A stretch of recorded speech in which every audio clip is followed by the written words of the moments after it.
Bonjour à toutes et à tous et bienvenue dans ce nouvel épisode de WWE News.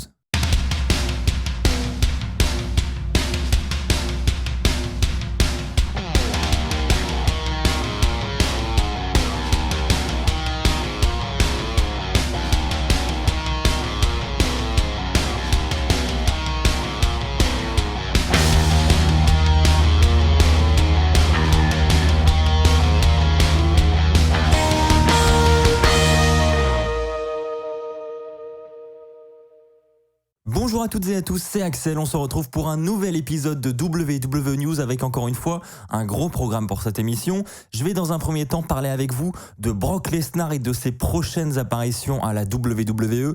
Je vous parlerai également d'un changement de planning en ce qui concerne les derniers pay-per-view de l'année à la WWE.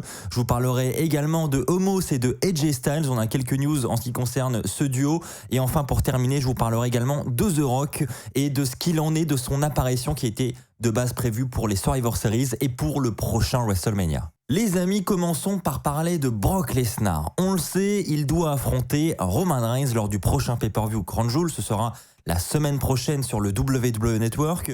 Mais qu'en est-il de la suite? Est-ce que Brock Lesnar a d'autres dates de prévues avec la WWE? Eh bien, on apprenait la semaine dernière via le PW Insider, c'était alors une rumeur, Brock Lesnar aurait uniquement une prochaine apparition au Royal Rumble 2022, pas avant, ce qui voudrait donc dire que si Brock Lesnar bat Roman Reigns pour le titre universel à Crown Jewel, on ne reverrait pas Brock Lesnar avant la route du Royal Rumble 2022 et la rumeur semble se confirmer puisque la boutique officielle de vente de tickets du Royal Rumble 2022 vient d'ouvrir, c'est sur Ticketmaster, et donc on a un visuel où l'on voit Brock Lesnar au premier plan, donc ça semble confirmer la possible utilisation de Brock Lesnar lors de ce pay-per-view. Et donc, la rumeur semble se confirmer. Est-ce que Brock Lesnar sera véritablement absent pendant tout ce temps?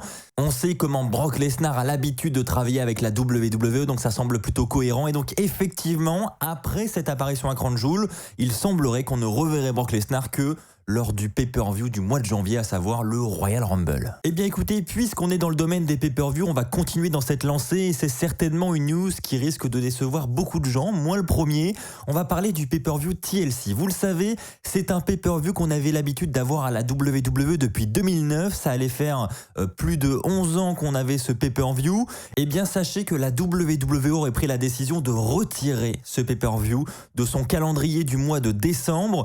De base, on devait l'avoir le 19 décembre 2021, ça avait ensuite été décalé au 12 décembre, j'en avais parlé avec vous, mais depuis, la WWE a carrément retiré le pay-per-view et donc le Wrestling Observer s'est un petit peu exprimé sur la situation et donc il affirme que effectivement la WWE aurait pris la décision de totalement retirer ce pay-per-view et donc il n'aurait pas lieu cette année. La WWE considérerait en fait le nouveau pay-per-view qui s'appellera WWE Day One qui aura lieu le 1er janvier 2022 comme un pay-per-view du mois de décembre et donc on n'aurait pas du tout de pay-per-view en décembre 2021. Il faudra attendre le 1er janvier 2022. Je vous rappelle que ce pay-per-view sera en direct. C'est la première fois que la WWE sera en direct le jour du Nouvel An et le pay-per-view se nommera WWE Day One. Personnellement, je suis un petit peu déçu de cette nouvelle parce que j'aimais bien les matchs à échelle, j'aimais bien les matchs TLC.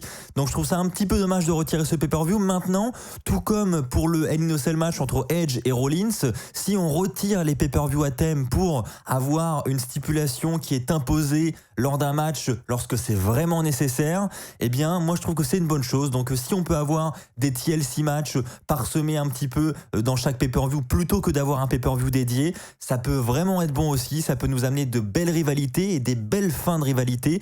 Donc là, ça serait une plutôt bonne nouvelle, mais en tout cas, j'espère qu'on aura l'occasion de revoir ces stipulations un petit peu partout dans le calendrier de la WWE dans l'année. N'hésitez pas à me partager votre avis là-dessus, les amis, dans l'espace commentaire. Est-ce que selon vous, c'est une bonne idée d'avoir retiré le pay-per-view TLC du calendrier du mois de décembre? J'attends votre avis dans les commentaires. Allez, on va maintenant parler de AJ Styles et de son nouvel associé depuis maintenant quelques mois, Omos, le géant Omos. Eh bien, c'est WrestleVotes qui nous apprend quelque chose sur ce duo. Il s'est exprimé sur Twitter il y a quelques jours de cela. Il nous a tout simplement rapporté que la draft avait dans un premier temps prévu de séparer AJ Styles et Omos pour lancer Omos dans une carrière solo. Alors c'est une news assez surprenante parce que c'est vrai qu'on commençait à avoir l'habitude de voir ce duo et on a du mal à voir Omos se détacher de AJ Styles aussi rapidement. Eh bien sachez que c'est exactement de cette manière que l'équipe créative a raisonné. En fait, ils estiment que Omos n'est pas encore prêt au micro, dans le ring, pour un run solo. Il a encore besoin d'apprendre et selon les officiels, être aux côtés de AJ Styles, c'est une excellente manière de le faire et je suis totalement d'accord avec eux. Donc heureusement, ce duo est encore d'actualité et je trouve qu'en plus de ça, c'est un bon duo. Donc je trouvais ça dommage de déjà le séparer et je pense que effectivement, pour éviter un flop de Omos dans le roster principal en solo, il vaut mieux attendre. N'hésitez pas là encore les amis à me partager votre avis dans les commentaires. Est-ce que selon vous, Omos est prêt pour un run solo ou non? Ou est-ce que selon vous, il a encore besoin de AJ Styles? J'attends votre avis là encore dans les commentaires. Et enfin, pour terminer cet épisode, nous allons parler de The Rock. On en avait déjà parlé ensemble. Les rumeurs l'annonçaient pour le prochain pay-per-view des Survivor Series, mais aussi pour le prochain WrestleMania. En fait, il aurait été là au Survivor Series pour préparer son potentiel match à WrestleMania l'an prochain. Eh bien, on a des nouvelles informations qui viennent de tomber là-dessus. Alors sachez que malheureusement pour tous les fans de The Rock, il ne serait plus programmé pour les Survivor Series et encore moins pour WrestleMania l'année prochaine. Alors il fêtera évidemment ses 25 ans de carrière cette année, donc peut-être que la WWE organisera quelque chose pour l'occasion, on l'espère en tout cas.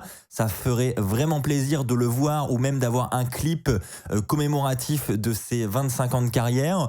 En revanche, il est dit qu'en octobre, il est prévu qu'il aille tourner la saison 2 de sa série Young Rock. Et donc pour ces raisons, il ne pourrait pas assister au Survivor Series puisqu'il serait en Australie dans l'objectif de tourner cette deuxième saison. Et donc, il ne serait pas disponible pour le 21 novembre prochain, date à laquelle auront lieu les Survivor Series. Alors évidemment, les plans peuvent encore changer. The Rock et la WWE vont peut-être finalement pouvoir s'entendre sur une potentielle date.